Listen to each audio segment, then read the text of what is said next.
game score too. Okay, go ahead.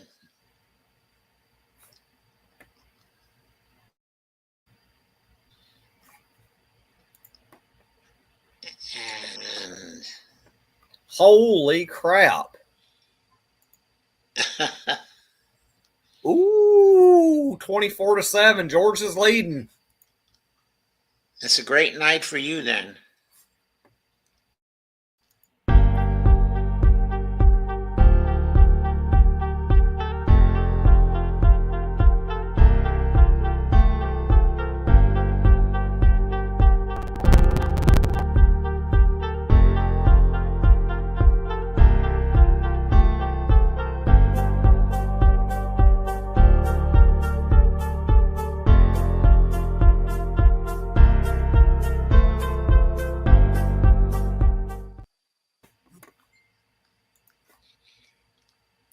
Hello, everybody. Good evening. This is Joe Firestone for Empowering Democracy. And my guest for tonight is my good friend and activist extraordinaire, Greg Mallard of Evolution. And that news stream is going to start up on Friday, July 13th. January 13th. January 13th, sorry. Oh, it's fine. That new stream series is going to start. And I'm gonna do a whole host of topics from dumping the corruption, environmental issues. I'm also gonna discuss foreign policy and domestic policy as well. It's gonna be a whole host of issues, and I'm gonna have a whole host of dump the corruption series on there. I'm going to do different topics in regards to the dump the corruption and have it a fun field show for everybody to come and join. And you will be your time 10 p.m. Friday evening will be the launch show. Will be the launch show, but generally, are you going to be going Monday through Friday? Or Monday through Friday. Sometimes I'll do a show on the weekends and all that. Okay, that sounds great. That's if Brandy and Dee don't drag me over there. Okay, so tonight, what's on our program for tonight? On the Embracing Democracy series is another show on Dump the Corruption, because this is a Monday night, and we're having Dump the Corruption shows at least on Monday, Wednesday, and Friday, and other empowering democracy shows. Why did I call it Embracing Democracy? It's actually Empowering Democracy. I made a mistake in the title tonight. And we'll have other empowering democracy shows on Tuesday and Thursday. So that is what we are doing at this point. So for tonight's show, we have, of course, some news about the Congress, the new Congress, because important things are going on there that we don't know the full implications of. We're going to talk about that for a while, and then we're going to turn to examining the records of 3 members of the CPC. We'll be going to Mark Pocan first. Mark was the former co-chair of the CPC. And then we'll be moving to Jamie Raskin, who's, of course, extremely visible now because of his roles, the role that he played on the January 6th committee. But he's also been very prominent as a pretty progressive member of the Congressional Progressive Caucus. And then the final person whose record we're going to be going over when it comes to financial matters is Joe Neguse, okay, of Colorado. When you look at his record, he's pretty much a fellow traveler of the squad, but he's not an official member. He tends to vote the way they vote, but he's not identifiable as a squad member. Uh, but he's among the more progressive members of the caucus. So we thought it would be worthwhile to go over his record too. But let's go back now and take a look at what's been transpiring in the Congress in its first days. Of course, the election shenanigans were finally resolved this weekend. We're on the 15th ballot after some histrionics and visible arguments on the floor. The speakership of the House of Representatives went to Kevin McCarthy. Kevin McCarthy had worked for this for a very long time. There was a rebellion by members of the Freedom Caucus trying to deny him the speakership. And in their activities, they were forcing the vote on him, even though they knew he probably was going to win in the long run. They were still forcing the vote to see what they could get out of it. And at this point, it's not entirely clear what they got out of it. They just introduced the new rules package tonight in the Congress. I was watching a little of it live before.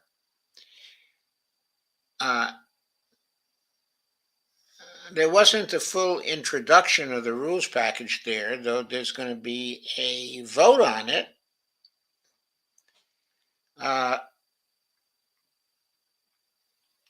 But here are the things I've been able to glean so far concerning what's in the rules package. Now, you all should know the rules package is going to be central to how the Congress is going to operate. And here are some of the changes which they are proposing in the rules package and which they expect to pass tonight. I don't have everything. I know I don't have everything because I haven't been able to see the rules package yet. Hopefully after tonight, I will be able to see the full package. One very important thing, though, is a provision to vote on only single issue bills. What this is aimed at is really democratization of the House.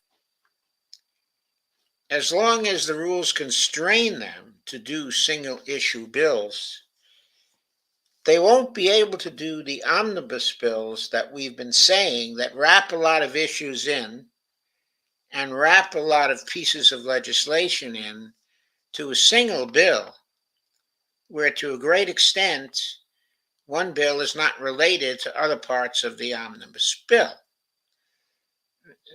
What the House of Representatives has been doing is working on these omnibus bills by introducing them no more than, well, just giving people a few hours when the language of the bill is finalized to look over the bills. This, of course, has had the effect that the representatives have not been able to digest these bills.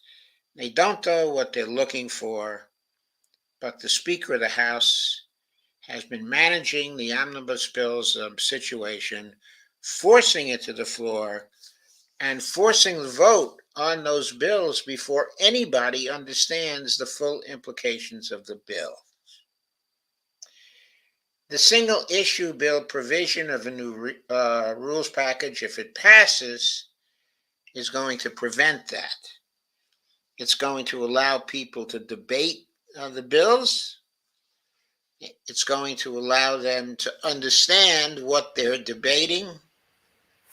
And it's going to make much more understandable to the voters what they've been voting on, okay, and what they're passing. When people vote on these omnibus bills, quite frequently they're forced to vote for things they don't want because they're highly committed to certain things in the omnibus bills that they really, really want.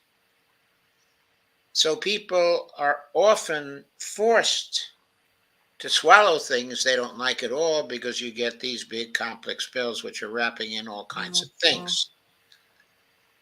So this really restricts the freedom of choice of the representatives in Congress, who normally don't even have a hand in putting together the omnibus bills. The omnibus bills are put together by the leadership, and most rank and file congresspeople don't even have a rule in shaping what the omnibus bills are going to look like. So this provision to have only single issue bills certainly will democratize the House, okay, of Representatives. A further rule, or maybe they'll do it in specifying one rule, but either a further provision of that rule, okay, or another rule is going to allow amendments from the floor and floor votes on the amendments in the context of these single issue bills. So that's going to allow for a much more debate, and it's going to allow also for the backbenchers in Congress to have a larger role in writing the bills. So that's another thing that's going to be very important for the democratization of the Congress. Now, there's a change that has received a lot of press so far in the rules package, and that's a return to the old rule prior to Nancy Pelosi's taking over the House again in 2019. In previous Congresses, actually, I think it's before 2017 this goes back to. It used to be the case that any congressman can introduce a privileged motion to vacate the chair. Now, this rule was actually changed when people tried to run a vacate the chair motion on John Boehner in 2015, if I recall correctly. Okay, and the motion was defeated, but it made Boehner look so weak and so ineffective that after 2 or 3 months after the motion, maybe it was 2 months after the motion, he felt he had to resign because he didn't have the requisite authority anymore to lead the Republican caucus. At that point, the caucus went to Paul Ryan, and they asked him to take the reins.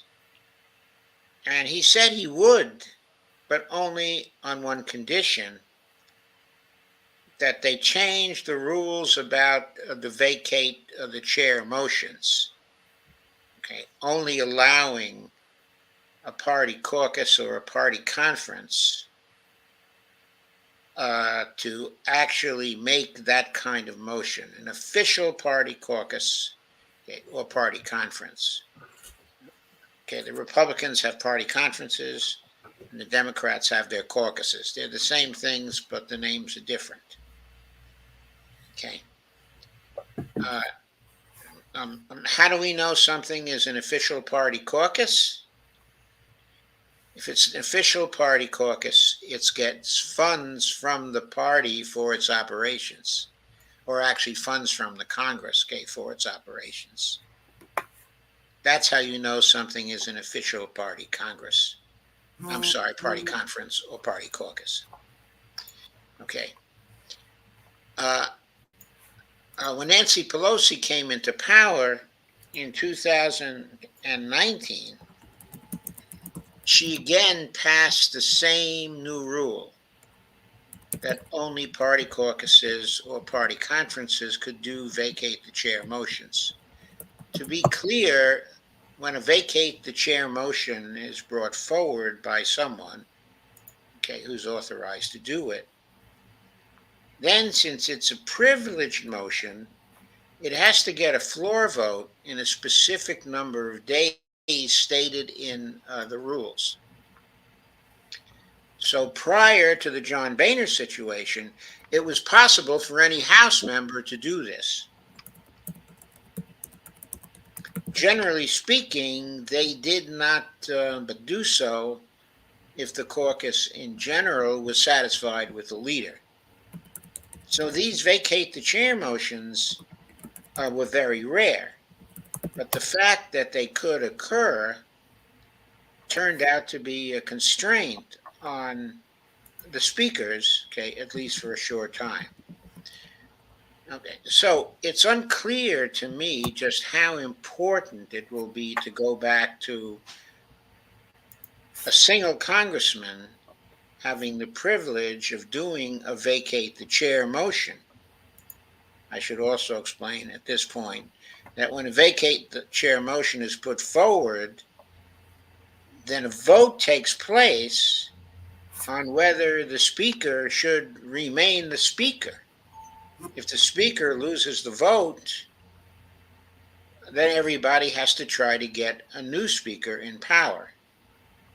So by running a successful vacate the chair motion, you can kick out a sitting speaker. That's why, it's so important.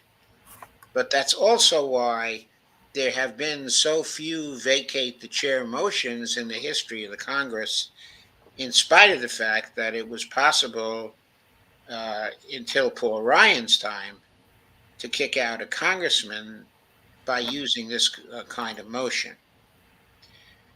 So anyway, even though this is unlikely to happen very often, it still serves as a constraint on speakers who know that option is there. So it also has something to do with the democratization of the House, giving more power to individual representatives in the House. There was also something in the rules package for better and more committee assignments for the Freedom Caucus members. I don't know how that was going to be written to satisfy the university of rules. In other words, you assume when you pass a rule that it's going to be universal for the whole House, at that time. A further change that I've been able to find out about concerning the rules package is that the House is going to be open to the public again, that the galleries are going to be open again for people to see what's going on. Most of the proceedings are going to be public, except, of course, for closed sessions, which is still going to remain. But also, there won't be proxy voting allowed anymore. The hearings are going to be generally in-person hearings, and House members are going to have to show up at the House for duty. They're going to have to be sitting in the House now because the judgment is that the pandemic is over, so that there should be no proxy voting and no in-person hearings. Another new rule that's going to be passed, evidently, is that they're going to found a select committee that's going to investigate and generally have oversight over the U.S. competition with, as they phrase it, the Chinese Communist Party. I don't understand the phrasing of this rule, what they have in mind. What they're really talking about is the business competition of the United States with China. Okay, so I don't know why they phrase it in terms of the Chinese Communist Party, because, of course, it's not just or primarily the Chinese Communist Party that's competing with American business. It's Chinese business that's competing with American business. So I understand why they might use that kind of phraseology to put a spin on it, but I think that's not what is really going on in this rule. At least I hope not, because if that's true, then it's aimed at the wrong thing. So this is what I've been able to find out about the rules package, which is probably going to pass tonight. It might even be passed already as we speak. I'll be coming back to it tomorrow when I know more about uh, the exact way these rules are written, and phrased. I'll be trying to study that. I never could figure out for the life of me why they snuck so many bills all into one bill, like all these shadow bills. Well, this isn't exactly shadow bills. These are for the rules of operation of the House. Yeah. Okay, in other words, they have implications for substance, very important implications for substance, very important implications for the democracy of the House, which under Nancy Pelosi was basically run by an oligarchy. However, these rules are not supposed to deal with substance. They're supposed to deal only with procedure. So that's kind of what we're talking about here. But boy, are they important. Well, I forgot to mention one here. They're introducing, going back to a rule that was in place before the Democrats took over the House. It was a Republican favorite. It's called the cut-go rule. And what that means is that, if you propose to increase discretionary spending, in any issue area, and you want to pass that, increase in discretionary spending, then you have to compensate for it by cutting an equal amount of discretionary spending in some other area. So that's the cut. And then the go, of course, is when you pass the bill. You cannot pass the bill supposedly until you've done that. So that's another rule that they are instituting. So instead of the pay-go rule, which is more liberal, because it allows you to increase taxes when you want to spend more, this bill or this rule doesn't allow you. Is it like that cut go rule that they've had like a long time ago? It's like the cut-go rule they had before Nancy Pelosi took over the House again and reinstituted the pay-go rule. So the cut-go rule is like the Republican version of the pay-go rule, and it's even stricter, because if you want to increase spending in one area, you have to decrease spending by an equal amount in some other area. So you basically get a spending neutrality rule, and you never get to raise taxes to get to fiscal neutrality. So this is a very oppressive rule that enhances the possibility that there will be austerity spending coming out of the House. So Which that's we've seen austerity spending coming out of the House for decades now. right. But in this case, of course, uh, they won't be able to increase taxes as part of the austerity. They'll just have to cut some other kind of spending because the Republicans, of course, always want to see to it that taxes on the wealthy are not used to pay for spending that people need. And this Cutco rule is there to see that never happens. So that's the significance of that rule.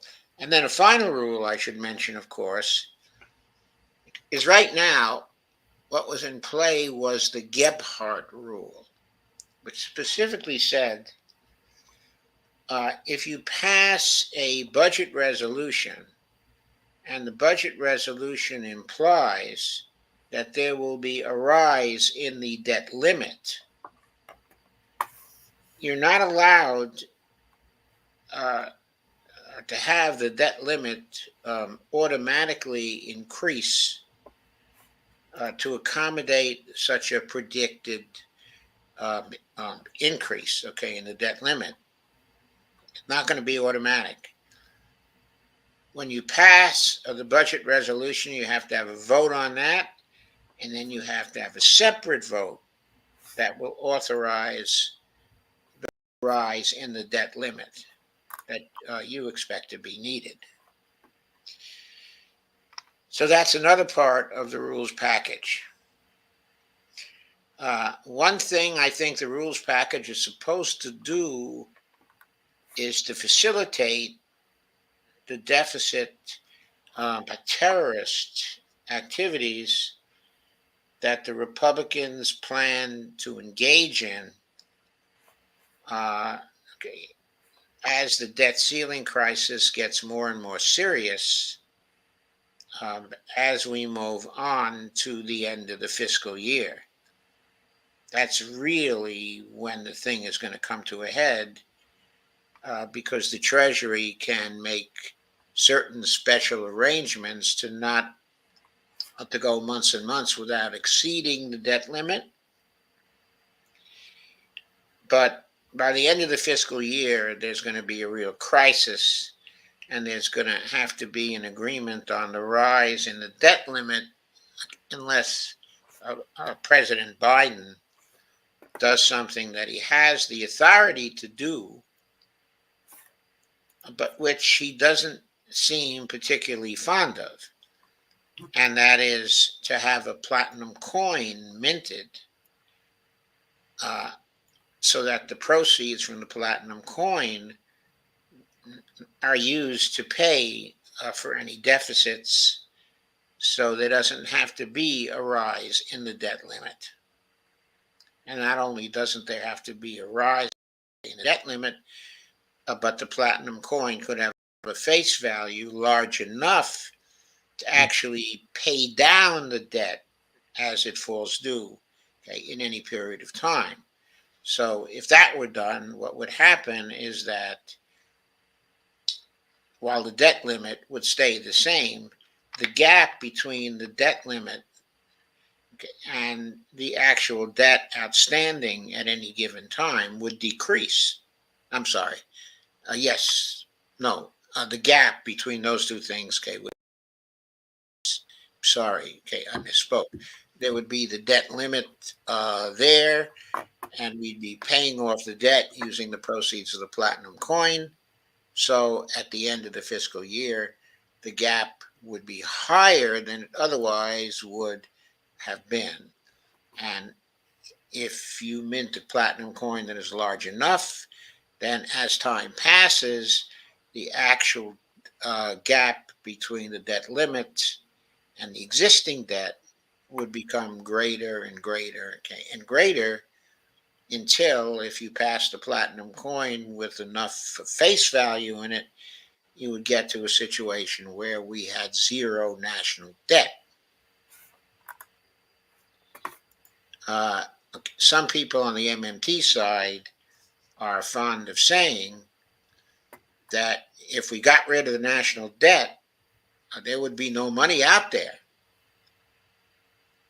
Okay, because we would simply be rescinding all the deficits that were covered by debts. Okay, so there would be essentially no money supply left. We'd just be,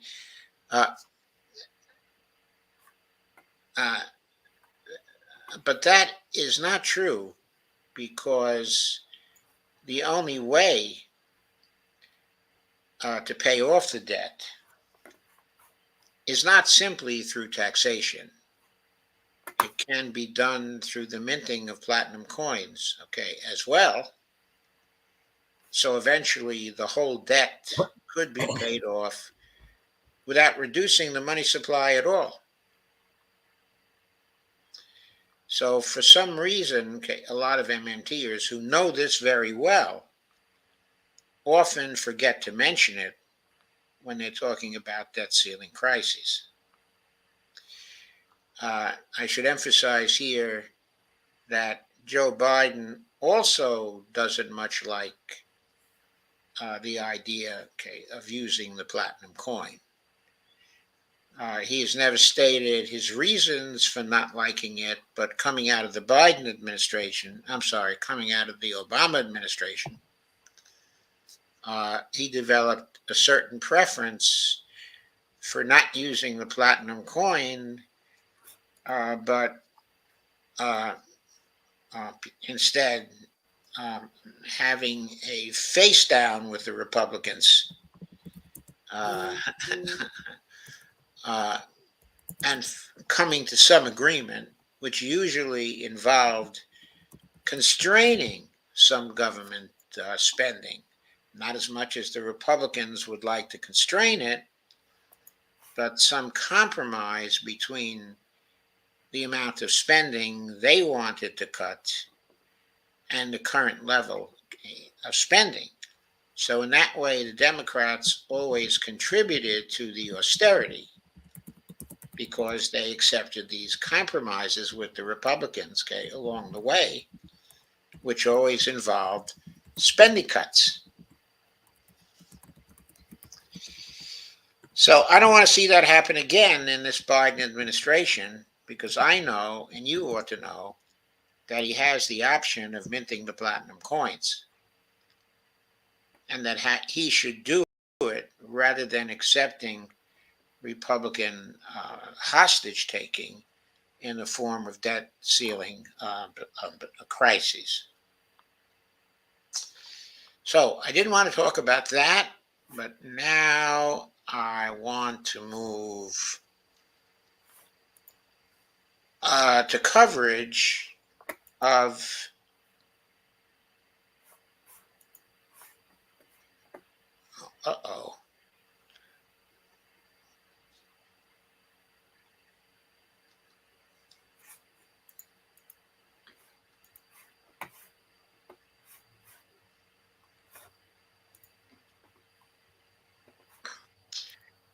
where did you lose me? Huh? Okay, I thought you lost me at some point. Oh, wait a minute. I see what happened. No, I'm still here. Okay, no, you didn't lose me. Okay, at all. It was just I had 2 instances of StreamYard open. You had the one from the previous show up. Wow. Okay, but anyway, you heard everything I had to say Yeah, about I heard everything. platinum coin, and so did our people, right? Yeah. So that's fine. Everything's copacetic. Okay, great. I'm so glad. I panicked. I thought I must have inadvertently ended the stream. No sense in panicking. Everything's okay. Okay, thank you very much. I'm going to start to cover our three CPC members for tonight at this point and what their spending has been like. The first one is going to be Representative Mark Pocan. And let's share his financial summary page for 2022. I'll make sure that the leadership pack is also included in here because he probably has one. Thank you, Steve. But I'm also looking forward to that win from Georgia tonight. Oh, shit. It's halftime and Georgia's 38-7 against the TCU Horned Frogs. So I imagine Georgia's going to win that. I think so. And you're going to be ecstatic about it. Hell So yeah, I am. So Mark Pocan, his top industry was public sector unions. $120,000 in contributions for 2021, 2022. And his top contributor was the Communications Workers Union. That is Larry Cohn's union, or what used to be his union before he retired. And you know that Larry Cohn was one of the surrogates for Bernie Sanders, I think in both 2016 and 2020 campaigns, and is very close to Bernie Sanders. By the way, I once heard Larry Cohn speak, and he is a union barn burner from way back. Anyway, Mark Pocan raised $1,319,679 from all sources in 2021, 2022. He spent $1,185,770. He did not receive vigorous competition this time around.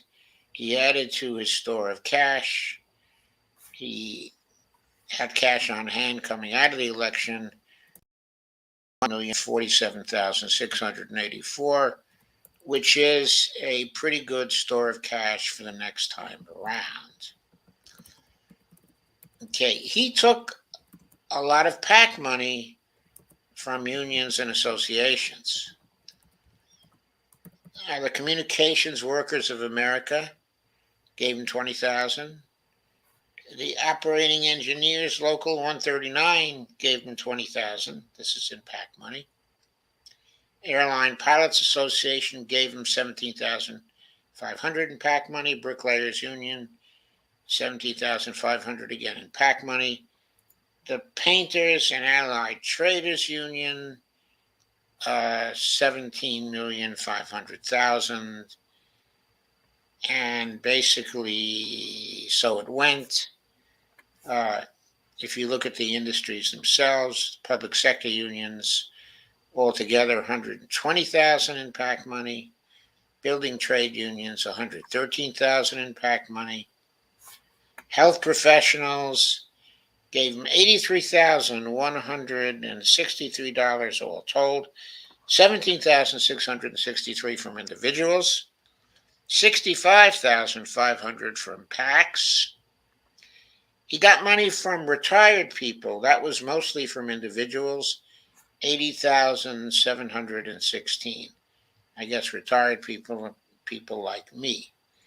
Industrial unions gave him $77,000. So he raised a fair amount. Okay, from unions.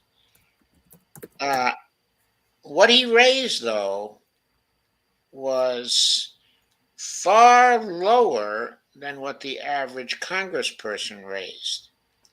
He raised as 1.138 million, 1.13 million, I should say,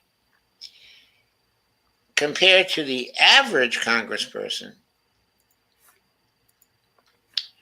who raised nearly 3.5 million.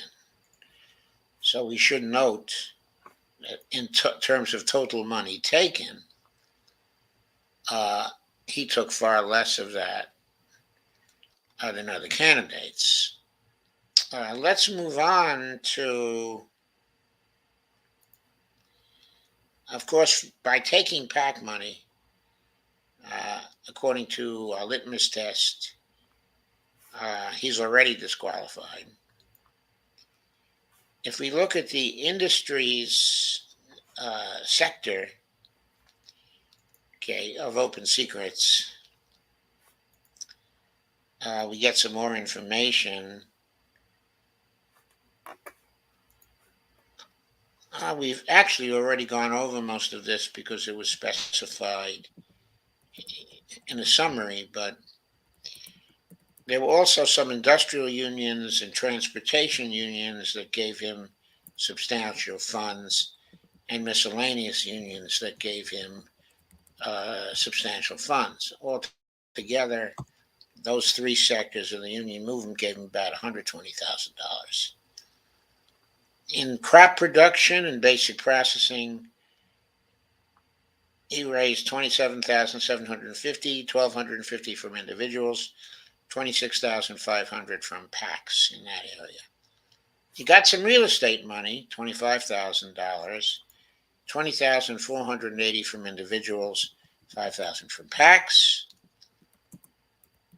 I'm not going to go over the rest of it. He doesn't have a huge amount of money from lawyers and law firms, or from the education sector, or from securities, okay, and investing.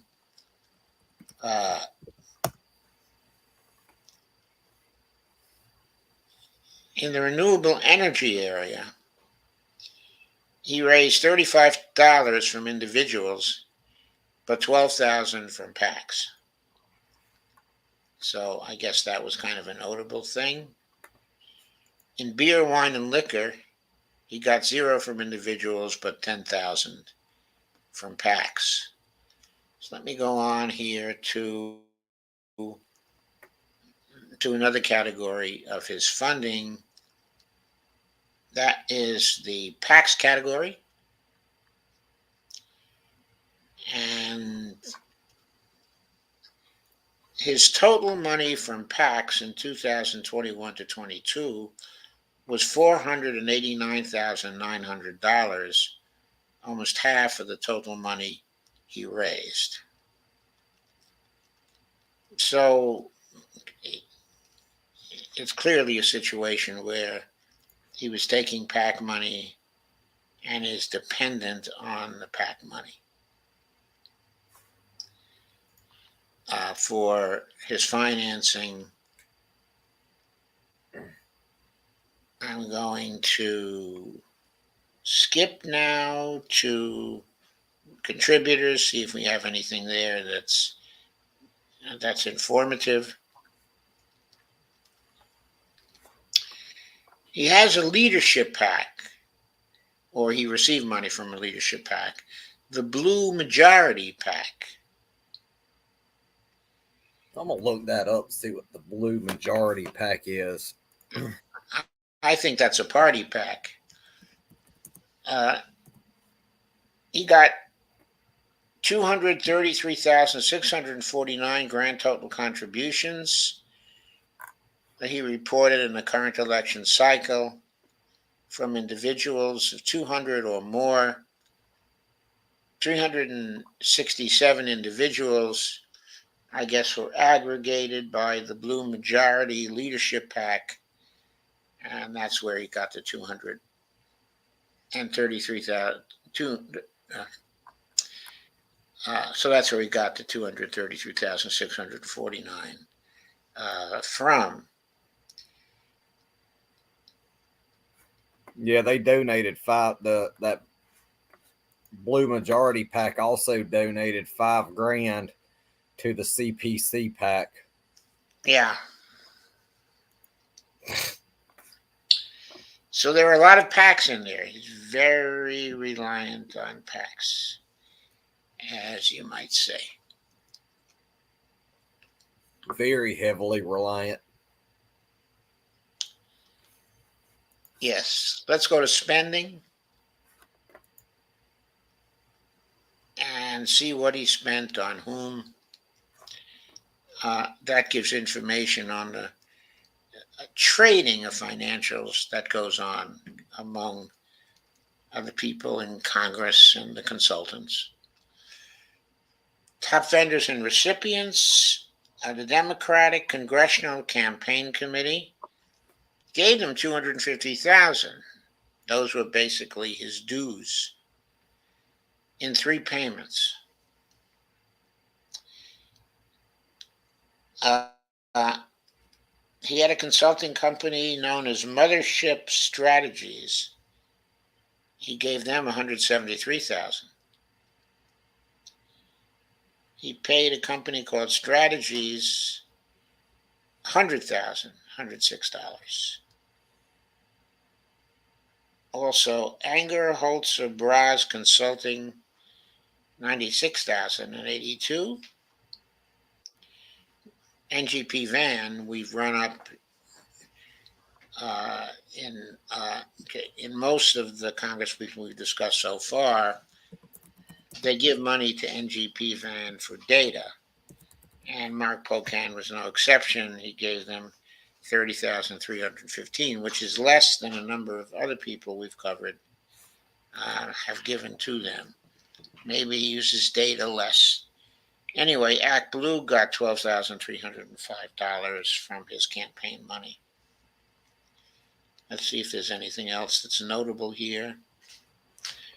A Democratic Party of Wisconsin, he gave $10,000 to. I'm just curious, how does the Green Party, like, I know the Dems have Act Blue, Republicans, I don't know what they have, but what's I don't know how the Green Party.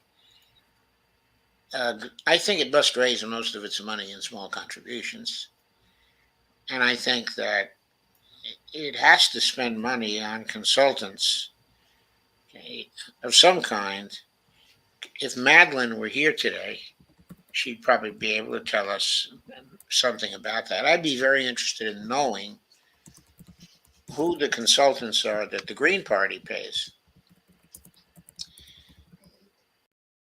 Okay. By the way, Pocan gave $5,000 to the CPC, which seems pretty standard from looking at the other candidates. Also, he gave money to Angie Craig for Congress, Susan Wild for Congress. Also, I forget her first name, but Congressperson Titus. Okay, she's a Nevada congressman. I think her first name is Debbie, but I'm not sure. He gave money to Fuff for Congress. Fuff is spelled Pfaff. 5,000. I think he was Fuff. That sounds funny. Yeah, it does. It does spell. Then there was Charisse for Congress. That's Charisse Davids, who's a Kansas congressperson. She's one of the indigenous Congress people. And he gave her $5,000.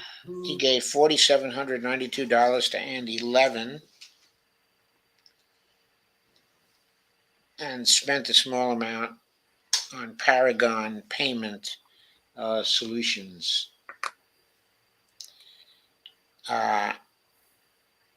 He gave a small amount of money, $4,326, to Maxwell Frost, the new congressman from Florida, who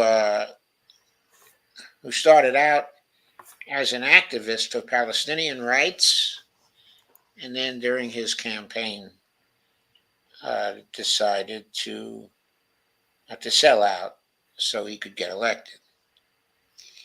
Anyway, Pocan gave some money to Matt Cartwright from Pennsylvania, who was reelected. and he gave $4,000 to Nikki. I forget Nikki's last name.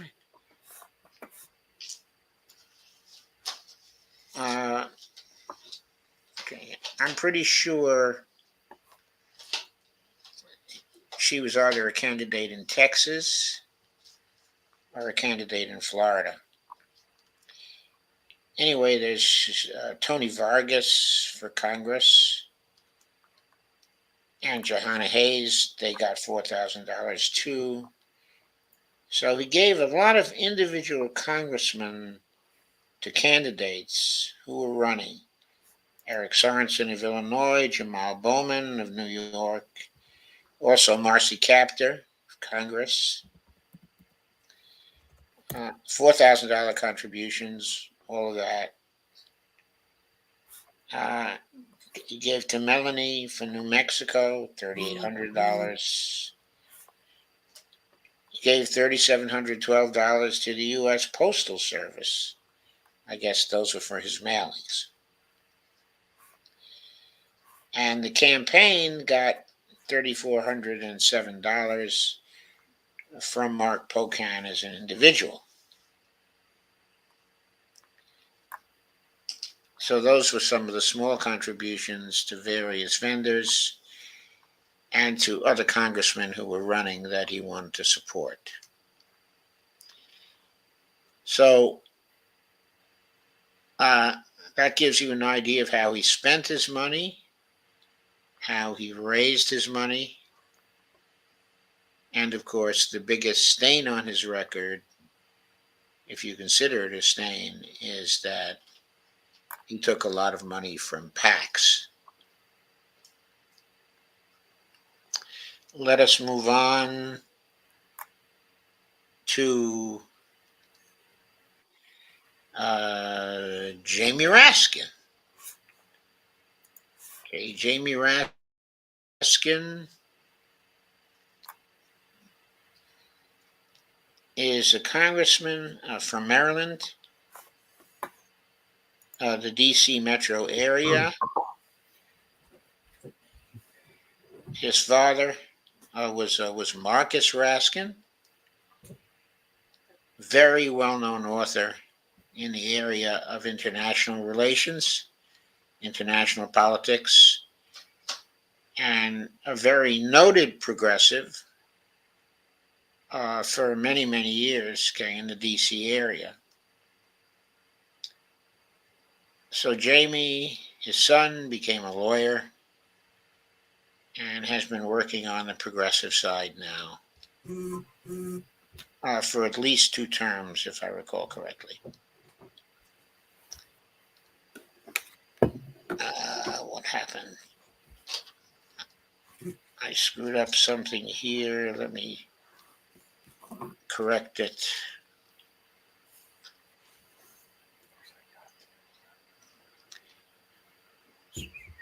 Here are the figures both for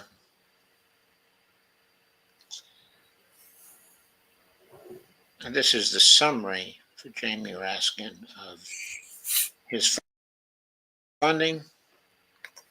He raised $2.6 million, spent $1.9 million. His top industry was lawyers and law firms, not surprising since he was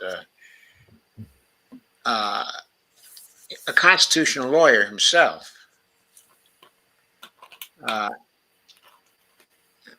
And he taught constitutional law for a while, I believe at University of Maryland or Johns Hopkins. He had 221,624. That was the size of contributions from that industry. His top contributor was a university, specifically American University, $44,393.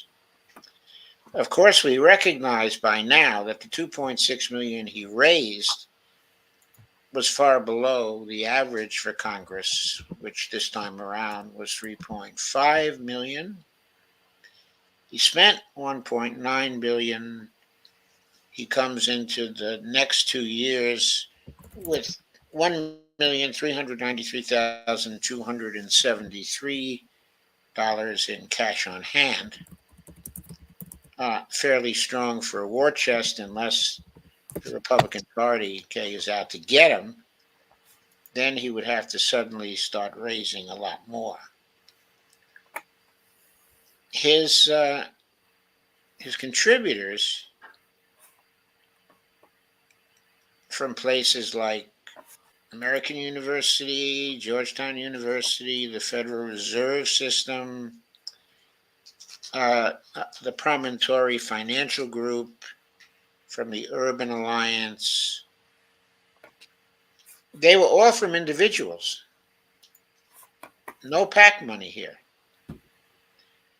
The totals were 45,000 from American, as we said, almost 45,000. 25,000 from Georgetown University, almost 24,000 from the Federal Reserve System, from individuals now. His wife, Sarah Bloom Raskin, has been on the Fed board on and off, and was one of the top candidates for chair of the Fed if Biden had gone away from Jay Powell, which of course he made a totally big mistake in renewing the appointment of Jay Powell as the chair of the Fed. It was a stupid thing to do, and we are now suffering for it because Jay Powell is feeding austerity out of fear of inflation. In his reasoning, there's no tight connection between the inflation we're experiencing and the interest rates that he wants to keep on raising until inflation comes under control. All the economists are studying this as kind of agreeing that inflation is bringing itself under control now, and it's nothing to do with his raising interest rates. And the MMT people believe that in his raising of interest rates, he's basically been feeding inflation because the interest payments from the federal government to the private sector have been increasing as the federal government sells bonds at higher rates, which it is forced to do because the Fed has been raising interest rates. So that means interest on those bonds has been increasing. In fact, Mike Norman was saying today that for last year, there was an increase in interest paid out by the federal government to the private sector of something like $12 billion. So that was money being fed into the private sector. So if you're worried about the government feeding more money into the private sector, you don't start increasing that yourself by raising interest rates, which is what Jay Powell was doing. Anyway, that's another story. He also had contributions from the Promontory Financial Group, $16,000, again from individuals, and the Urban Alliance, $15,600. His top Small industry, potatoes and a lot of that stuff.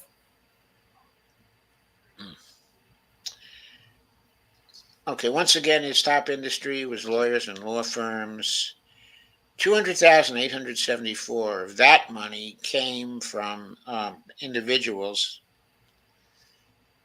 But here he took some PAC money, 20,750 from the lawyers and law firms sector.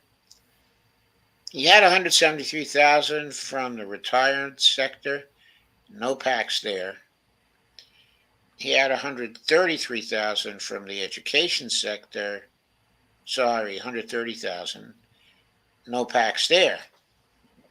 From the human rights sector, he received 89,000 in contributions from individuals and almost 5,000 from PACs. in the human rights sector.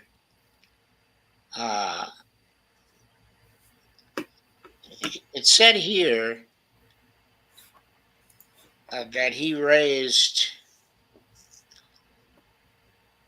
actually more than the average congressperson, but I'm not sure how that came about since we previously looked at the summary and it indicated that he was at 2.6 million in cash raised. But looking at it from this other perspective, uh, total amount of money he raised was about $4.5 million. Let me see if I can get it. Yeah, $4.5 million. It was the figure, while the figure for the average congressperson is given at 3.5. So I don't know where that extra money came from. It might come from the leadership PAC sector. We'll have to see that. Maybe that wasn't recorded in what I previously reported. But we'll get to that in a minute and see if that's where it might have come from. He might have gotten a lot of leadership PAC money because, oh, wait a minute. I see. Somehow I was looking at the wrong year here. I don't know how that happened because I've been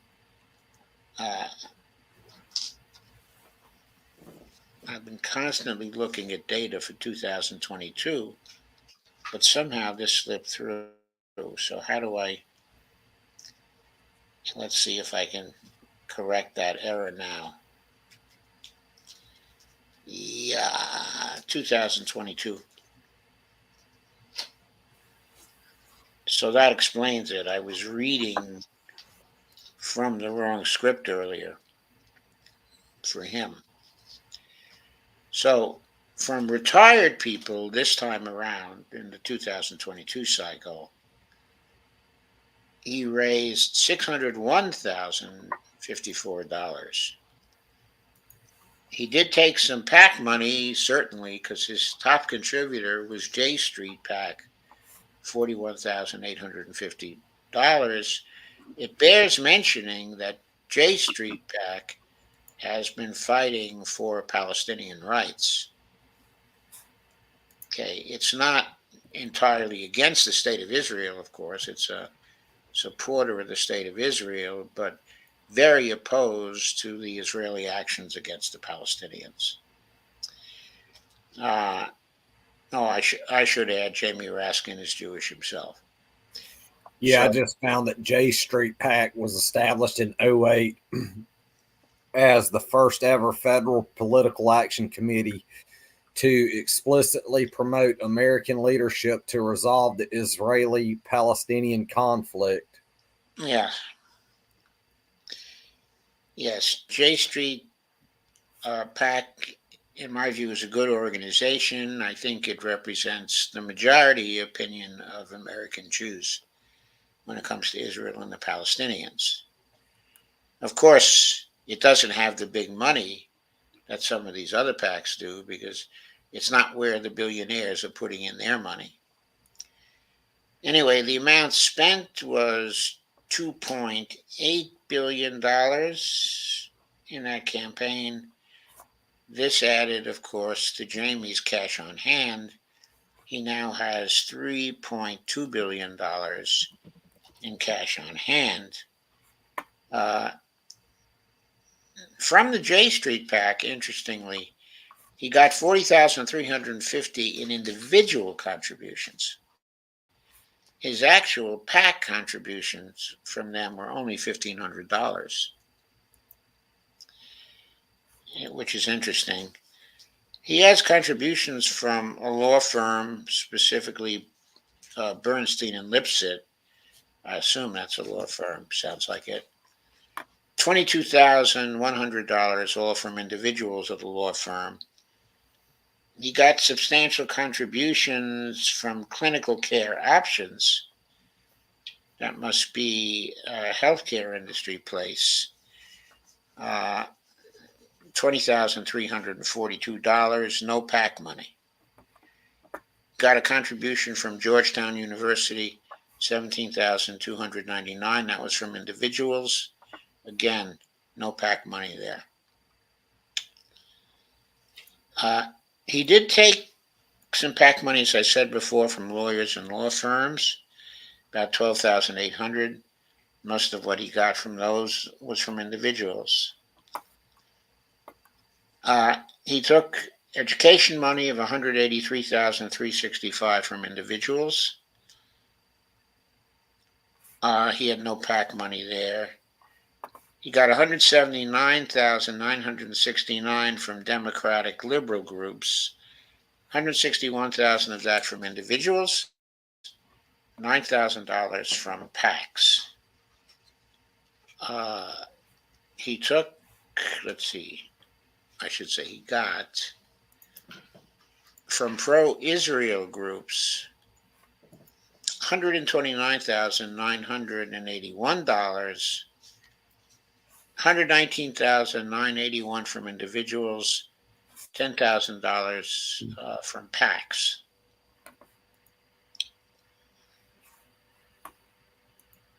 As I said before, in 2022, he raised more than the average, as we now know, $4.6 million, $4.5 million. And the average raised by Congress people, as we have mentioned all along, was $3.5 million. So he raised more than the average this time around in 2022. 2020 and in 2018, he raised less than the average. When he first ran in 2016, he raised more than the average. Let me skip to the PAC picture here and see what he got from leadership PACs. Of course, if people take PAC money, as you know, they don't pass our litmus test. From all the PAC contributions, 2021, 2022, they total up to $287,414, which is actually on the low side for taking PAC money among the 12 Congress people we have so far covered, including Jamie Raskin himself. From the PAC sectors, in communications electronics, he got $26,500. From defense, he got $2,500. It's significant. He doesn't take a lot of defense money. In energy and national resources, he got $2,500 in PAC money. Not much. From the fire sector, he got $32,000. From the health sector, $17,000.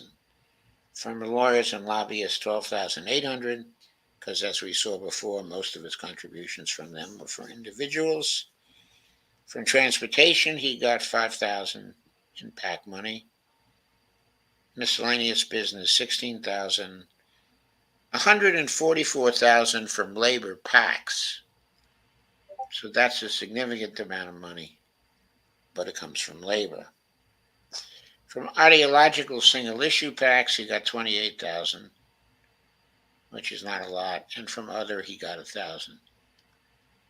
So we see he takes some PAC money, much less in total than Mark Pocan. Let's skip to spending now.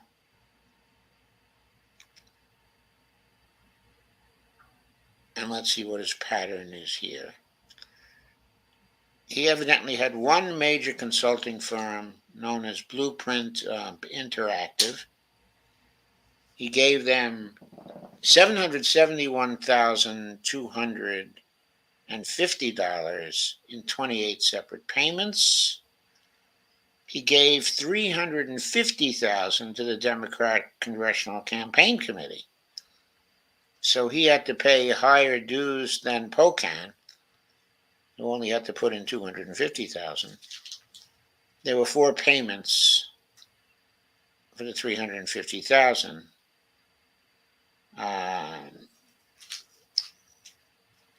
He gave to Aaron Jarbo, who most probably is a vendor, an individual consultant, $93,182. Yeah, that's in 80 payments.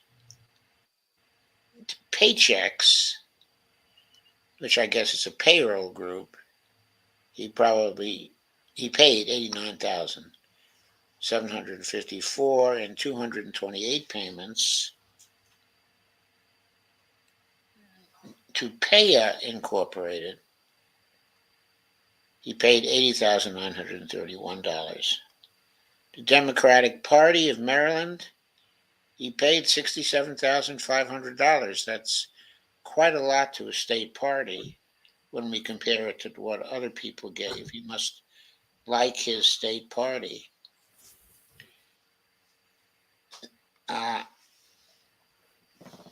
There was 66,000, almost 67,000, to Madeline Krakoff, probably an individual consultant. 54,000 to Act Blue. And then there were a number of smaller contributions. To NGP Van, 33,896. To Geiger, 34,007. To Whitney Burns, 28,369. To Sophie Ehrlich, $16,916. To the Montgomery County Democrat Central Committee, $10,600. To Zoom Video Communications, $78.58. To Andy Levin, $6,500. And Josh Harder, $1,000. Matt Cartwright, $1,000. And Mickey Sherrill, $1,000. So he gave relatively small contributions to other candidates. He gave $1,075 to J Street PAC. They gave him much more, so he netted on that thing. He gave to Elaine for Congress. I don't know which Elaine that is. Too late. I can look that up for you. Well, go ahead. He gave $2,000 to Maxwell Frost.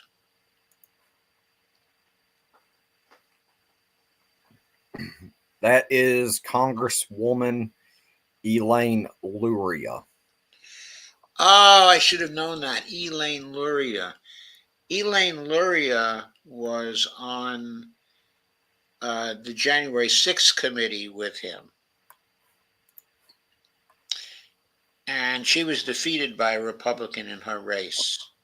But she does not support Medicare for all at all. She supports strengthening, and according what her health care says, everyone deserves access to quality and affordable health care. The buzzwords are the people who don't want to go for Medicare for all. Yeah. Elaine Luria. She's for the ACA. Yeah. She's not a particularly lefty congressperson. She's a centrist. She was part of the intelligence grouping with Abigail Spanberger, Virginia, and Alyssa Slotkin, who were refugees from the CIA. And Elaine Luria's, she was a refugee from naval intelligence. So like NCIS or something like that? I don't know if it was NCIS. I only know it was naval intelligence. But anyway, she might have been a pretty good congressperson for her district. She wasn't a member of the Congressional Progressive Caucus, of course. So she was on the right wing, of the Democratic Party. He probably gave her a contribution because he got to know her on the committee, and he decided he liked her. He also gave money to Matt Cartwright for Congress, same amount, $1,000. Okay, Matt Cartwright won his race, and he is pretty progressive as these things go. Also, Michelle Vallejo for Congress. Elaine Loria got beat by Jen Kiggins. Yes, I know she got beat. Okay, and Michelle Vallejo got beat as well. She was a very progressive candidate in Congress. Ezra Wilson and I were rooting for her to win, but she got defeated by the machine. But anyway, she got $1,000 contribution from Jamie Raskin. Jamie also supported Mickey Sherrill from New Jersey for Congress. She is for a Democrat, she's a right-wing person and kind of a defense hawk. Okay, and Malinowski for Congress, he was a New Jersey congressperson. I don't know if he got beat this time too. I think he might have. He's not a CPC member. He's also kind of, in the context of the Democratic caucus, he inclines towards the right. I'm not even talking CPC now. In a larger Democratic caucus, he was inclining towards the right. Yeah, there's a lot of right-wing Democrats. Yeah, there's a lot of pretty right-wing Democrats who are to the right of most people in the Congressional Progressive Caucus.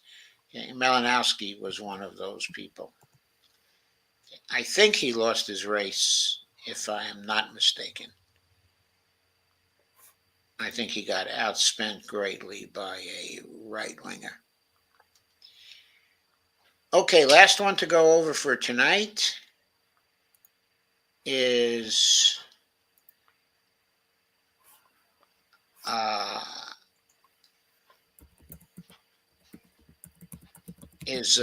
Joe Neguse.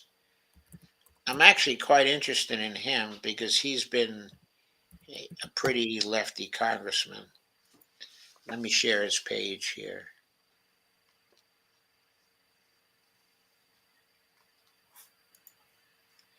Yeah, sweet dreams, Steve Wolfbrand.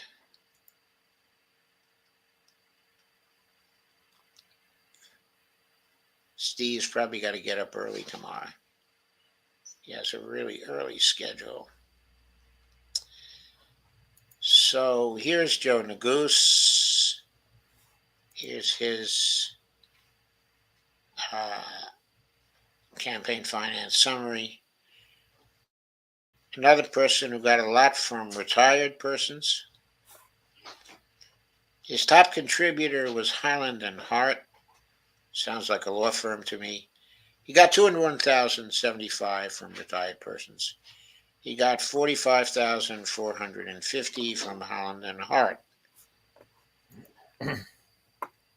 Let me see. Okay, let me see if I don't have them fully covered. I got to combine with the leadership pack. There it goes. That may give us a different result. A little different. For his top industry retired, he's now at $205,575. And Holland and Hart gave $39,650, which seems less than before. I don't know how that can happen, but anyway. So he raised $2.593 million and spent $1.54 million. Ended up with cash on hand of $1.9 million, so he's pretty strong going into the next race. Had no debts. He raised under the average for Congress people because, as we know, it was $3.5 million. From Holland and Hart, he got less because he was No, he should have gotten more. Anyway, $34,650 from individuals, $5,000 from. Oh, Steve said he's still here, by the way. Oh, okay. So good. Glad he's still here. So Brownstein Hyatt et al. Gave Joe Neguse $36,800, all from individuals. And Thomas Marin, LLC, another law firm, I think, probably. He got $20,900 from individuals in that firm. From UBS AG. UBS AG is the Union Bank of Switzerland. They gave him $17,000. I wonder why. $2,000 from individuals, $15,000 from PACs. Interesting contribution. I wonder why they give him money. Leith Ventures, $15,800 from individuals, nothing from PACs. Top Industries retired again. Lawyers and law firms, $189,472 from individuals, $14,000 from PACs. Securities and investment, $121,603 from individuals, $18,500 from PACs. In real estate, he got $90,919 from individuals and $26,000 from PACs. And from Democratic liberal groups, he got $43,981 and $15,500 from PACs. He raised less than the average. According to this, $2.33 million is what he raised. The average was $3.5 million. So that's what we learned from the financial summary. Let's kind of skip to the PACs and see what that category tells us, because there's something a little funny here.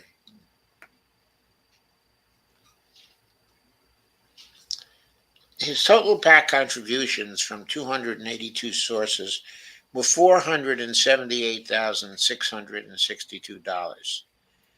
That's quite a bit from PACs. What we didn't see before was communications electronics gave him nearly $63,000 from PACs. Agribusiness, $19,500. There was some smaller contributions. The fire sector gave him, financial, insurance, and real estate, gave him $88,500 from PACs. From the health sector, he got $40,500 from PACs, which is a substantial amount in that sector. He is, I believe, a co-sponsor of the Medicare for All bill, isn't he? I think so. Lawyers and lobbyists, he got $14,500, transportation $24,000, $129,000 from labor PACs. Can I heat my coffee in the microwave Sure. for a minute? Sure.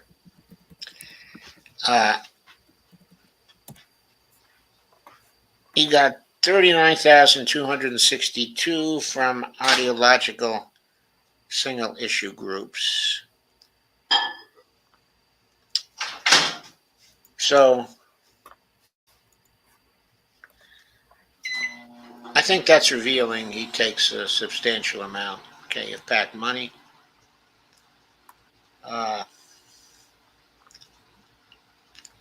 Let's look at contributors.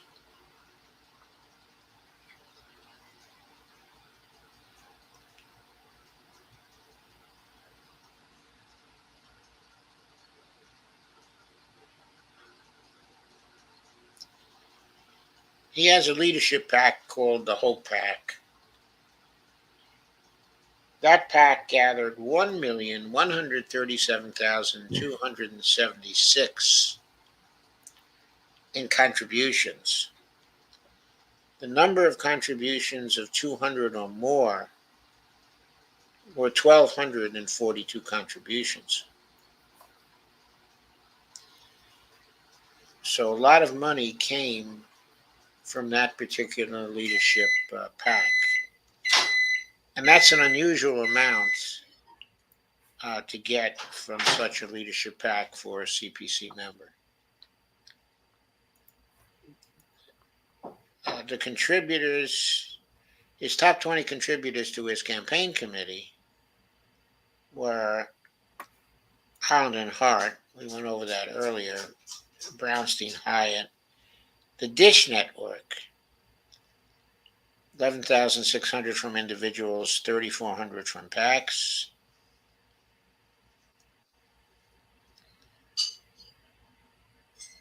Anyway, those were his biggest contributors. He had a lot of small contributors in the 10 and 11,000 range.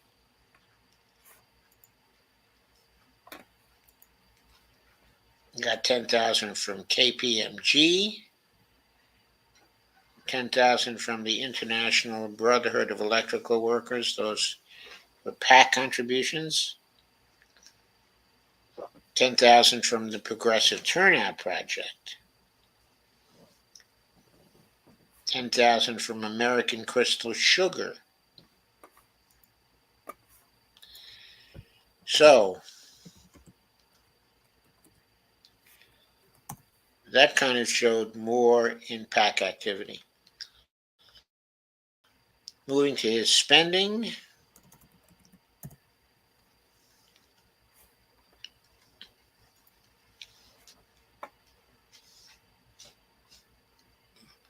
And his top vendors and recipients.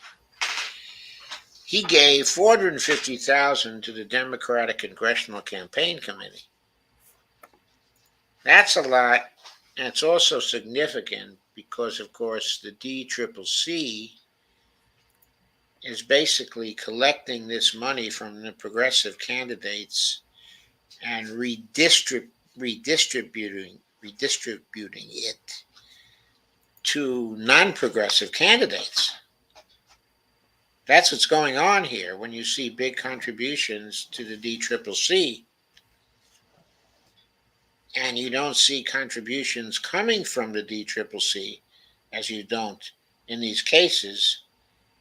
Okay, the DCCC is trying to save the butts of the centrist candidates and doing it in part with money that they're taking from the progressive candidates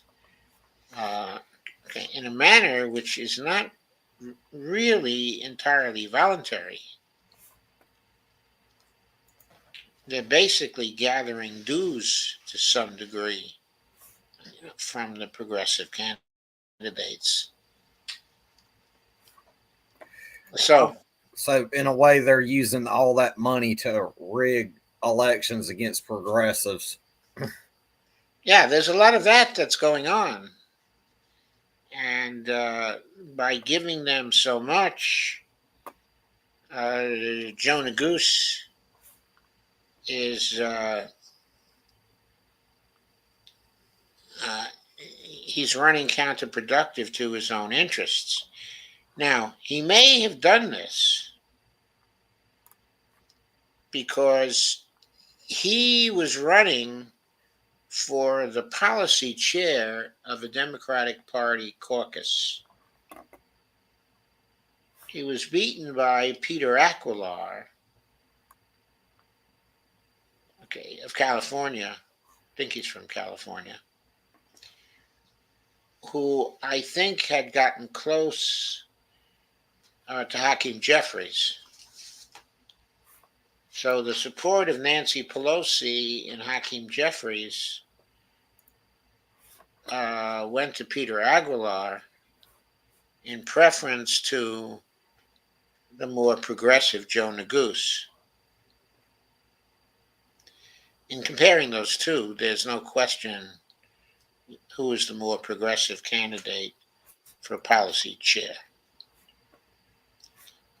I have no hesitation in saying that.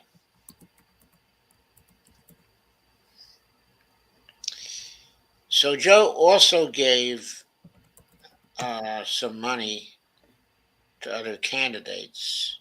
Well, he also gave money to the Democratic Party of Colorado, $9,000.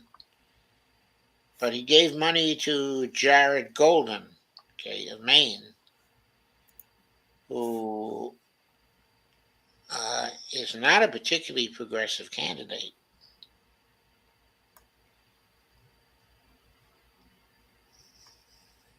He also gave money to Nikki for Congress, as I said.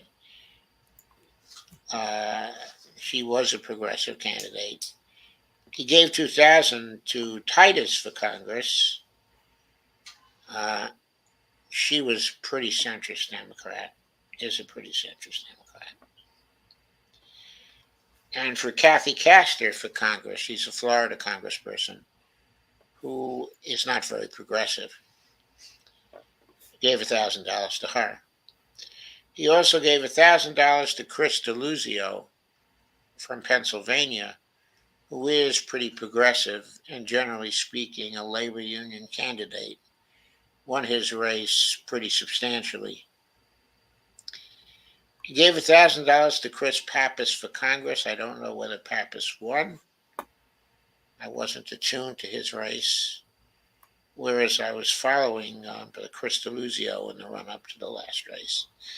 He also gave $1,000 to Sidney Axney for Congress. She's from Iowa, and she lost her bid for re-election. Clark for Congress, I think that's Yvette Clark of New York. She sort of marches in lockstep with Hakeem Jeffries. I think Adam Gray for Congress, I don't know if he won. It doesn't actually ring a bell as someone who won. $1,000 went to him, $1,000 went to Angie Craig, $1,000 for Becca Balint in Vermont. Okay, Becca Balint is about as progressive as they come these days. She's a new congressperson. When Peter Welch just stepped up to the Senate, that lone Vermont congressional seat was taken over by Becca Balint. And she is a very, very promising congressperson. When Bernie retires, she may very well step up to the Senate. We'll see. Does she support Medicare for all and a job guarantee? I'm sure she does. She's, of course, I don't see what's on her Congress page yet because it's not there. And she hasn't had an opportunity to support it in Congress. But I think she was even for single payer at the state level when she was in the state legislature in Vermont. She seems to be a true lefty. And I think the real successor to Bernie Sanders in Vermont.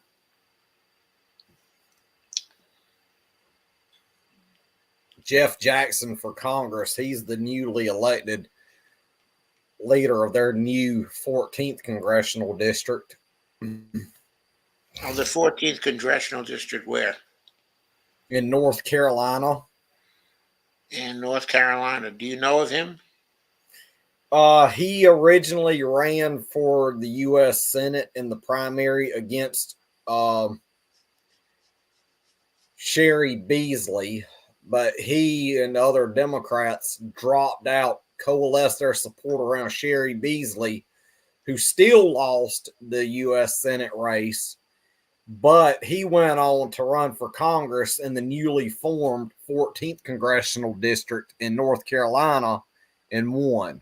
Oh, that's terrific. So he's a promising new congressman then. He doesn't support Medicare for all. Oh, he doesn't support it. No. Okay, then there's Jonathan Jackson for Congress. He got $1,000. I don't know where he stands. Josh Gottheimer, who is notoriously right-wing obstructionist of every good thing that is proposed by the Democratic Party, also got $1,000. Katie Porter got $1,000. Kevin Mullen got $1,000. Kurt Schrader, the horrible Kurt Schrader in Oregon, got $1,000 from Joe Neguse. That was a travesty, especially since Schrader was running against Jamie McLeod Skinner out in Oregon. Schrader got beat by Jamie McLeod Skinner, but then she was beaten, in the general by a Republican with a lot of money. And the Democrats, even after she won the primary, gave her no support whatever. She got no monetary support from them at all, even though she was a great campaigner. Even though she was right on the policies, and even though she was popular enough to beat Kurt Schrader, she was closely beaten by the woman who won. If she had got support of the Democrats, she would have been a progressive addition for the caucus. Donald Payne Jr. got $1,000. Donna Edwards in Maryland got $1,000. Valerie Foushee, I believe also from North Carolina, got $1,000. Friends of Lucy McBath got $1,000. Gabe Vasquez got $1,000. Gilbert Villegas for Congress. I don't think he won. I think he got $1,000 though. Gillen for Congress got $1,000. Greg Casar got $1,000. Greg Casar was elected, of course, and is one of the new progressives in Congress. I guess there are now 4 or 5 of them. There's Greg Casar and Becca Balint. And why people like Lucy McBath and Nikema Williams are even in the Congressional Progressive Caucus when they do not even support Medicare for all, when they want to strengthen the damn ACA, which is a bullshit health care system. Okay, so you see what's going on here. Joe Neguse wants to advance in the party, as in he wanted to be the policy choice of the caucus, which position, by the way, is the heir apparent to the speaker, generally speaking. So he's ambitious. So what he did with a lot of his campaign money is he spread it around to a number of people who were running for Congress and who were elected to Congress. So, and then also he gave, what was it, $450,000 to the Democratic Congressional Campaign Committee. He contributed both to conservative Democrats and to progressive Democrats. Spread it across the board. Yeah, there's a contribution for John Larson, who's a well-known old-line liberal.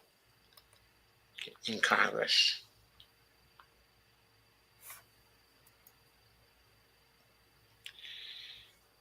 He gave money to Alexander Frost and to Melanie Stansbury in New Mexico, and to Michelle Vallejo also. So he really spread this around. Gave money to Mike Levin, California.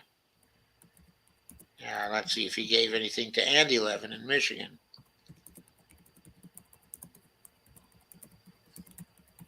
He sure gave a lot of these $1,000 contributions. He supported Chantel Brown with $1,000. Hey, let's see if he gave any money. Nope. He did not give any money to Nina Turner.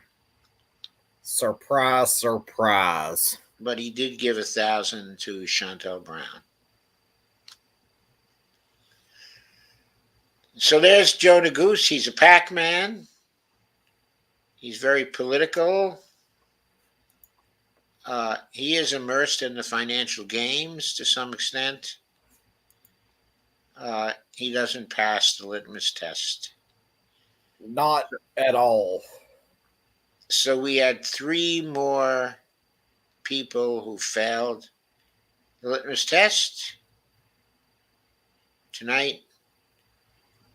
They were Mark Pocan and also Joe Neguse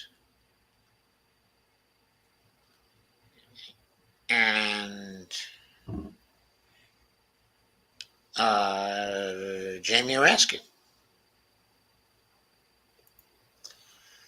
So there we are. We have now covered 13 Congresspeople in our search for one that can pass our litmus test. And we don't have anybody yet. So that's where we stand. I'll be back tomorrow with another show that will not be covering the Congresspeople and their finances. The next show for that will be on Wednesday. Tomorrow, I will probably be talking more about what's been happening, in the Congress and what its implications are for democracy, because by then I'll know a lot more about the rules package and what it implies for what is likely to go on the floor of Congress, which of course is very important for where our democracy may be heading. So Greg, thank you for being with me tonight. As always, I'm going to stick by you throughout all this. Well, thank you, Greg. I certainly hope so. Steve Wolfbrand asked, is the game over? Nah, but the current score, I've been flipping back and forth between StreamYard and ESPN here on the computer. We're in the fourth quarter. We got 7 minutes, 39 seconds left to go with Georgia 59 to TCU 7. Pack it up, TCU. God. There's no way in hell you're coming back from this. I mean, Greg, it is a start. Hold up. 65 to 7. Are you saying it ended at 59 to 7? No. The score, another touchdown for Georgia, 65 to 7. That is one of the biggest slaughters of all time. It really is. It's one of the worst slaughters I've heard of college football. And you have to give it to Stetson Bennett, who has been a really good quarterback for the Georgia Bulldogs in his career. And I think, given his career this season, he's got a lot of prospects in a future endeavor. I'm sure. He sounds really good. Maybe they need to let him – they should send him to – who was that DeMar guy that – I don't recall what team. Send him there to let him finish up that game. But he wasn't a quarterback, DeMar. Yeah. Yeah, I'm a happy camper because Georgia's going to win this game. It's going to be a vicious slaughter, like you said. Yeah, I don't know about being happy about the vicious slaughter, but there it is. Oh, I'm happy because my team's winning. I know you're happy. I'm a diehard Georgia Bulldog fan. Football is what a lot of people across the South live around. There are a lot of people around the country who live around football too. Yeah, I'm one of them. Not I'm just guilty. Georgia. Well, a long time ago, I was one of them too. Yeah, I think TCU needs to just pack their shit and go home.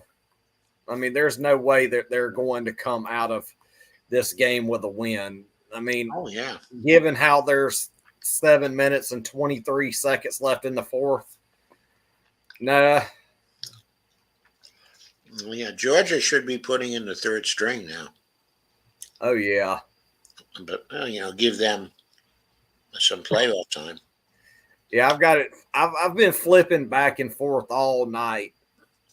Even in the Around the World show, I was flipping back and forth between StreamYard and ESPN. Robert Copeland tells us Kevin Mullen is another person from California who represents CD15. Thank you, Robert. He wasn't on my radar at all. Robert points out Adam Gray lost his race, and he is from California. I thought he lost his race because I'd never run into his name, and I'm pretty familiar with the California Congress people. I'm not very. The only 2 or 3 that I know of from Cali are Katie Porter, Nancy Pegosi, Kevin McCarthy. I don't know any others. But I know a lot of Georgia Congress critters from like Buddy Carter in Georgia's first, mine, which is Rick Allen in Georgia's 12th, Lucy McBath, That's amazing. up there in Atlanta, and Nakima Williams, and there's also Sanford Bishop, and there's also Barry Loudermilk, Marjorie Taylor Greene, of course. Yeah, you can rattle them off for Georgia.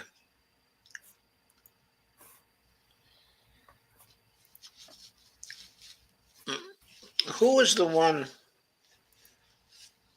who beat by Richard Dean Winfield last time? Hang on, I'm gonna look it up on. Richard was a solid candidate. I really like Richard Winfield. I did too. He had my vote in 2020 because he supported Medicare for all. He was running in 2018 too. Jody Heiss. Jody Heiss, yeah, she's awful. Yeah, he's very awful. Oh, he is a she. I mean, she is a he. Yeah. And his successor was Mike Collins, which he was just sworn in as a newcomer to Congress. But he lost his primary in District 10 to a Tabitha Johnson Green. He only got 23.3% of the vote in that primary. And she lost to Jody Heiss by a vast margin of, he won 62.9% and she lost 37.1%. Steve A remarks, unless I have a severe misunderstanding of MMT, Paygo and Cutgo are both stupid. Yes, Steve, you don't have a severe misunderstanding of MMT. From an MMT point of view, if one is interested in the public purpose, pay-go and cut-go are both stupid. They are, pay-go is Democratic stupid, and cut-go is Republican stupid. They're both stupid. They're both stupid.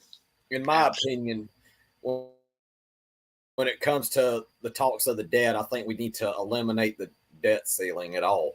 I think the debt ceiling is nothing more than a scare tactic to use against the people to make people think that the national debt is somehow real, but we are not pegged to another currency, as we are a currency issuer, not a currency user.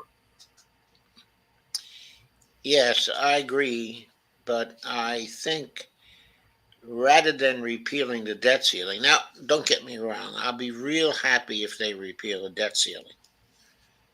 But I will be more happy if Joe Biden would mint the $100 trillion coin. Much happier. Because that coin really does need to be minted in one. That would demonstrate many things.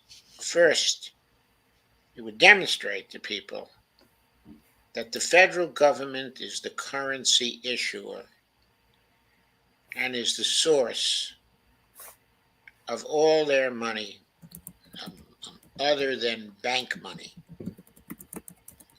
Number one. Number two, it would demonstrate to people that the size of the debt and the debt to GDP ratio is not important. Neither is important because the federal government can always pay down the debt as it falls due using its money creation power. Fourth, it would demonstrate that the federal government is not dependent on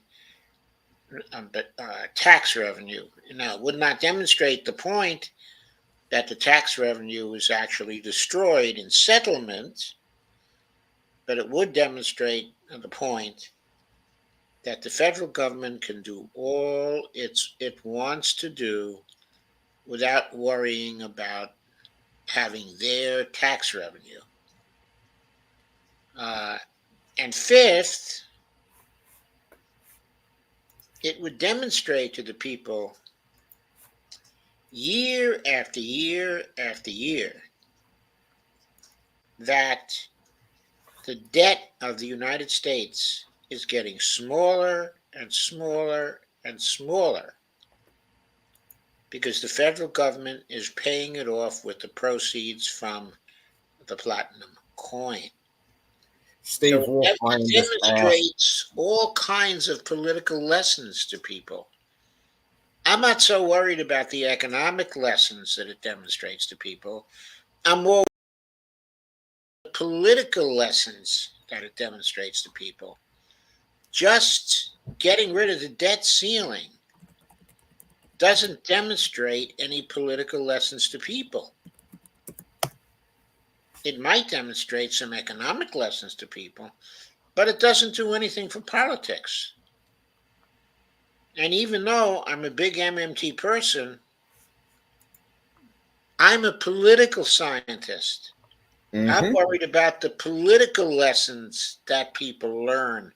I think they're more important than economic lessons that people happen to learn. So that's why I prefer the solution of minting the platinum coin.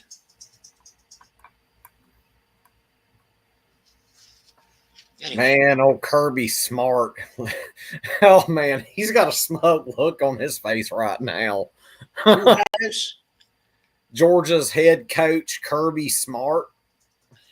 That's his name? Yeah, that's Georgia Bulldogs head, the University of Georgia's head coach's name is Kirby Smart. Sounds like a TV program. Well, Kirby used to be. Well, there was a video game that was on Nintendo years ago called Kirby. And there was a television program years ago called, what was it called? I don't even remember. It was the one with Secret Agent Maxwell Smart. It was a very funny program. And the thing is, I think I'm gonna look up. Kirby Smart was also, he worked for the University of Alabama as well. Yep. And he's been their Georgia's head coach since 2016, 13. Okay, Steve Day said at 9/11, hooray for single issue bills, no riders. I think I have to point out here, at least I think it would be correct, that if the riders were about the single issue, they would be allowed. If they were about something else entirely, they wouldn't be allowed. Okay, but if you remember the way they're changing the rules, they're making it easy to amend bills. So if you have a single issue bill, it will be easy to amend as long as it's dedicated to the same issue. Now, they may have to ask the parliamentarian whether it's really part of the same issue, because that can be a little vague sometimes. So we might have more for the parliamentarian to do, which I have to say is probably not a good thing. But maybe it will give the Democrats the gumption to get themselves another parliamentarian. We won! Of course you won. What was the final score? 65-7. Whoa. That is a monumental slaughter. Won the national championships. Oh, that was the national championship game? Yeah. Well, congratulations, Greg. That's funny. So technically, Georgia is the best team in the country now? Yeah. Well, we just beat the Horned Frogs 65-7. Okay. That is one of the biggest slaughters that I ever remember from football. The only one I can remember that was bigger than that at this point was something from pro football.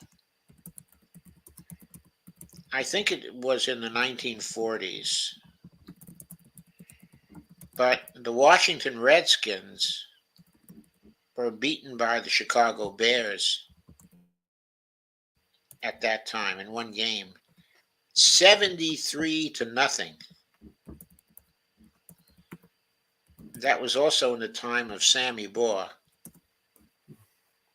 who was one of the all-time greatest quarterbacks. Oh God, everybody on Twitter is posting TC who?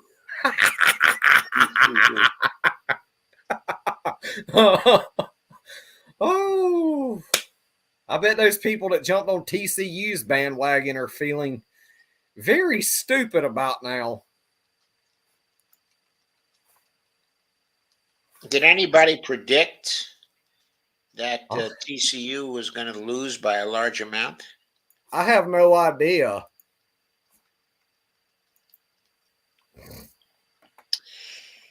Okay, Greg, I think we've come to the end of the show now. I think it's a fitting end that Georgia won 65-7. Oh, this is so really good. A fitting end. I love it. So let us say goodnight on that note and recess to find out, or adjourn to find out, what the hell the Republican Congress did with its rules. Yeah, and I'm going to leave this show with a hell of a smile on my face now. I have a hell of a smile too. We always do. Oh, do I always have one? Oh yeah, we do. Okay, great. Okay, good night. I'll see you tomorrow. Good night, everybody. I'll see you tomorrow. night. Thanks for coming. Thanks for staying until 11 p.m. and until this sweet end. I'm sure you'll be happy to know that starting on July 13th, I won't be going past 10 p.m. anymore. but feel free to jump over to Revolution Evolution on YouTube, and we'll stay up as late as you want with me. Right, because he's young and strong, and he can stay up as late as he wants.